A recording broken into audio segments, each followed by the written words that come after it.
ஆண்டவராகிய இயேசு கிறிஸ்துவின் நாமத்தில் உங்களுக்கு வாழ்த்துக்கள். எல்லாரும் எப்படி இருக்கீங்க? சோமா இருக்கீங்களா?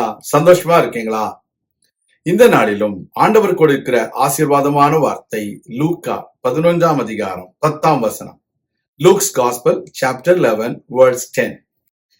ஏனென்றால் கேட்கிறவன் எவனும் பெற்றுக்கொள்ளுகிறான், தேடுகிறவன் கண்டடைகிறான், தட்டுகிறவனுக்கு திறக்கப்படும். அருமையான தேவனுடைய பிள்ளைகளே, கேட்கிறவனுக்கு ஆண்டவர் கொடுக்கிறார். If anyone who asks, he will receive it. Today you might have many things to ask God. He says you will receive it, whatever you ask in the name of our Lord Jesus Christ. There are people, they don't want to ask. They hesitate to ask. They are so reluctant to ask God whatever they want. But whenever you ask God, whatever you ask God, He is going to give you.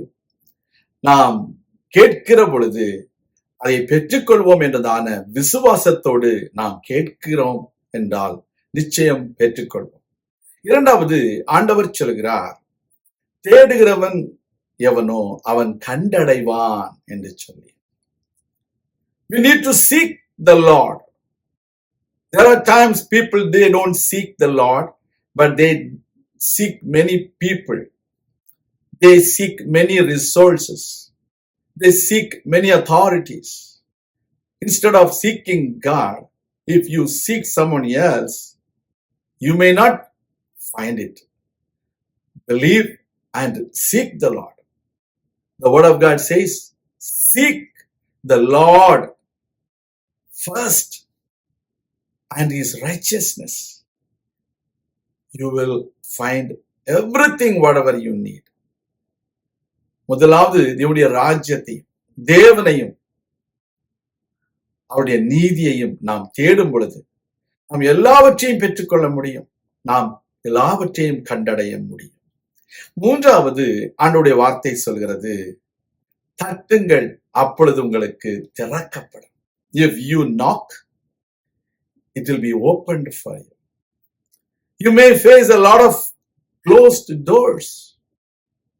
You may face a lot of closed hearts for you. You need to knock so that the Lord will open the doors for you. You need to knock the Lord, not the people.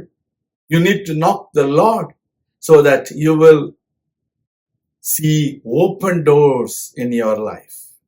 There are times people are believing something which they think that is correct. But no, you need to believe whatever the Lord advises you to do. தேவனுடைய பிள்ளைகளே, அநேக வேளைகளில தேவனுடைய இருதயத்தை தட்டுவதற்கு பதிலாக மனுஷனுடைய இருதயத்தை தட்டி கொண்டிருக்கிற மனிதர்களை நீங்கள் பார்க்கலாம்.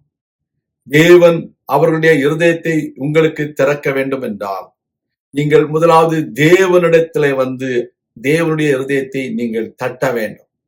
உங்களுடைய ஜெபத்தை அதிகப்படுத்த வேண்டும். உங்களுடைய உள்ளத்திலே இருக்கிறதான பாரங்களை தேவனிடத்திலே ஊற்றிவிட வேண்டும். அந்நாள் தேவ சமூகத்தில் வந்து கண்ணீரோடு தன்னுடைய இருதயத்தை ஊற்றினாள்.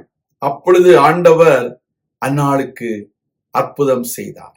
இன்றைக்கு உங்க வாழ்க்கையில தேவனுடைய அற்புதத்தை பெற்றுக்கொள்ள வேண்டும் என்றால் உங்கள் இருதயத்தை ஆண்டவரிடத்துல ஊற்றி விடுங்கள். கர்த்தர் அற்புதம் செய்வார். நான் உங்களுக்காக ஜெபிக்கிறேன். எங்கள் அன்பின் பரலோக பிதாவே, இந்த அருமையான வேளையிலும் உடைய பிள்ளைகள் கேட்கிற ஒவ்வொரு ஜெபத்தையும் நீர் அறிந்திருக்கிறேன். அவர்களுக்கு ஒரு அற்புதத்தை செய்தருளும். அவர்கள் தேடுகிற காரியங்கள் வேலையாக இருக்கலாம், தங்களுடைய பிள்ளைகளுக்கு ஒரு திருமணத்திற்கான ஒரு வரனாக இருக்கலாம், எதுவா இருந்தாலும் தேவனாய கர்த்தர் அவர்களிடத்திலே என்ன எதிர்பார்க்கிறீரோ அந்த காரியங்களை அவர்களுக்கு உணர்த்தும். அவர்கள் கண்டடைய உதவி செய்திடணும். அதே போல அவர்கள் தட்டுகிற எந்த கதவாக இருந்தாலும் அவர்களுக்கு நீர் இப்பொழுது திறந்து கொடுத்திடணும். நம்முடைய பிள்ளைகளை ஆசீர்வதியும். இயேசு கிறிஸ்துவின் நாமத்தில் ஜெபிக்கிறோம் எங்கள் நல்ல பிதாவே, ஆமேன்.